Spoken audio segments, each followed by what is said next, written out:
La saison 2 des Anneaux de Pouvoir amène de nombreux scénarios de la série dans la phase suivante, provoquant de nombreuses questions et théories pour la saison 3. Bien le bonsoir, mesdames et messieurs. Nous sommes l'animation de la soirée. La fin de la saison 2 résume de manière adéquate la plupart des intrigues majeures, mais non sans teaser ce qui va arriver dans le futur. Les différents personnages répartis à travers la Terre du Milieu sont confrontés à leurs propres ténèbres, de l'ombre de Sauron persistant sur les elfes et Numénor, au Balrog menaçant Khazad-dûm et aux sorciers ténébreux aidant à révéler l'identité de l'étranger en tant que Gandalf. Au milieu de la guerre et de la création des anneaux, de nombreux scénarios pourraient être inclus dans la saison 3, à la fois issus des écrits de Tolkien et de ceux de nature originale.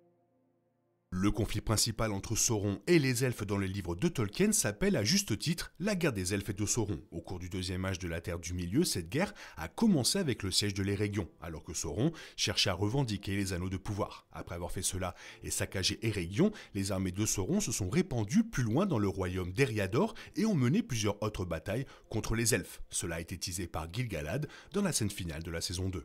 Dans la saison 3, il est fort probable que les deux autres batailles majeures de la guerre des elfes et de Sauron soient représentées. La première d'entre elles est le siège d'Imladris alors que Sauron tente de voler à Elrond, son nouveau bastion de Foncombe. La seconde sera la bataille de Goatlo, dans laquelle Gil-galad tient la ligne de défense entre Sauron et la capitale elfique de Lindon.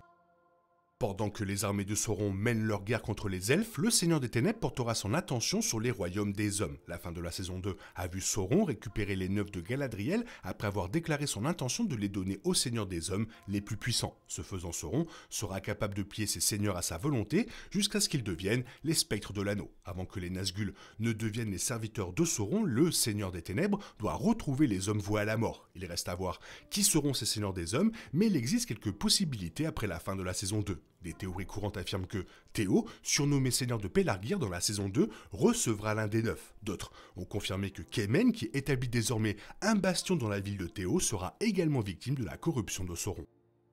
Tandis que Kemen établit un pied-à-terre numénorien sur la Terre du Milieu, son père Pharazôn continue de régner en tant que nouveau roi de la nation insulaire. Dans les livres, la chronologie de Pharazôn est légèrement différente de celle des Anneaux de Pouvoir. Tolkien a écrit que Pharazôn et sa guerre civile contre les fidèles sont survenus après la guerre des elfes et de Sauron, conduisant Sauron à venir lui-même à Numénor et à orchestrer la chute du royaume. La série a quelque peu modifié cette chronologie, la guerre civile de Numénor ayant déjà eu lieu alors que la guerre des elfes et de Sauron éclatait. Cela signifie que le scénario de la saison 3 de Pharazôn sera complexe et commencera par son combat contre Sauron sur la Terre du Milieu lors de la bataille susmentionnée de Goatlo. Cela est nécessaire pour établir la peur de Sauron à l'égard de Numénor concernant une menace militaire, le conduisant plus tard à corrompre Pharazôn et à commencer la destruction du royaume des hommes. De l'autre côté de la guerre civile numénoréenne se trouve Elendil et Myriel. Bien que cette dernière reste pour s'opposer à Pharazôn, Elendil a terminé la saison 2 en voyageant vers l'ouest jusqu'à sa ville natale et son deuxième fils, Anarion. Juste au moment où Elendil fuit Arménélos, Isildur reprend un bateau pour Numénor, annonçant des retrouvailles entre lui, son frère et son père. Cela laisse présager que les trois quitteront finalement Numénor pour s'installer sur la Terre du Milieu. Comme le montrent les livres de Tolkien, Elendil devient le haut roi du Gondor et de l'Arnor, créant les deux royaumes des hommes aux côtés de ses fils. Dans la saison 3, Elendil est en possession de l'épée de Narsil et a tourné le dos à Numénor, le faisant potentiellement passer, lui et ses enfants, du statut de membre des fidèles au roi de la Terre du Milieu. Dans le royaume nain de Khazad-dûm, des changements massifs ont eu lieu à la fin de la saison 2. Durin III se sacrifia face au Balrog, les piégeant tous les deux dans un grand gouffre sous le regard de Durin IV. Aujourd'hui, roi de Khazad-dûm, Durin est confronté à une lutte de pouvoir, revendique les anneaux de pouvoir nains et la richesse de son royaume, ainsi que la créature enveloppée de flammes et d'ombres qui se cache sous les montagnes. L'une des revendications contre le nouveau pouvoir de Durin proviendrait de son frère, marquant un changement intéressant dans le statut de Khazad-dûm pour la saison 3. En ce qui concerne le Balrog, Durin l'a vu et c'est difficile de l'imaginer simplement l'ignorer à l'avenir. Étant donné que peu d'histoires intéressantes sont fournies entre le siège d'Erégion et la chute de Khazad-dûm aux mains du Balrog dans le troisième âge des écrits de Tolkien, la destruction du royaume nain pourrait être avancée et commencée dès la saison 3.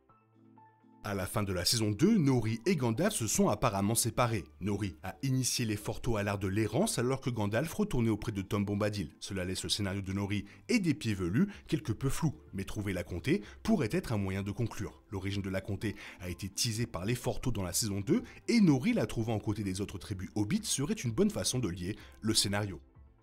La scène finale de la saison 2 a vu Elrond conduire Gil-galad, arrondir Galadriel et les elfes survivants du siège d'Eregion dans une vallée cachée au pied des monts Venteux. Cette vallée sera désormais connue à jamais sous le nom d'Imladris ou Fontcombe. Dans la saison 3, Elrond construira probablement les bâtiments de Fontcombe comme on le voit dans Le Seigneur des Anneaux avant que Sauron ne l'assiège. Depuis le premier épisode de la saison 1, l'une des plus grandes questions concerne le mari de Galadriel, Celeborn. La série fait mention de Celeborn, Galadriel déclarant qu'il avait disparu pendant la guerre de la colère et qu'il était donc considéré comme mort. Cela ne peut pas être vrai d'après les écrits de Tolkien, puisque Celeborn est vivant pendant le Seigneur des Anneaux. Dans la saison 3, Celeborn reviendra probablement. Cela réunira Galadriel avec son mari, la conduisant à ressembler davantage à son personnage dans le Seigneur des Anneaux. De plus, les créateurs de la série ont laissé entendre dans une interview avec IGN que Celeborn pourrait apparaître tout au long de l'histoire racontée par la série Prime Video. Alors que la guerre des elfes et de Sauron éclate dans la saison 3, le Seigneur des Ténèbres aura besoin d'un endroit à partir duquel opérer. Dans le Seigneur des Anneaux, ce lieu est la forteresse de Barad-dûr, la tour sombre située dans le Mordor. Cette tour a été construite alors que Sauron forgeait l'anneau unique avant la guerre des elfes et de Sauron. Compte tenu de la chronologie assez différente, Barad-dûr sera probablement construite au fur et à mesure que l'anneau unique sera forgé, établissant le Mordor comme le siège du pouvoir de Sauron.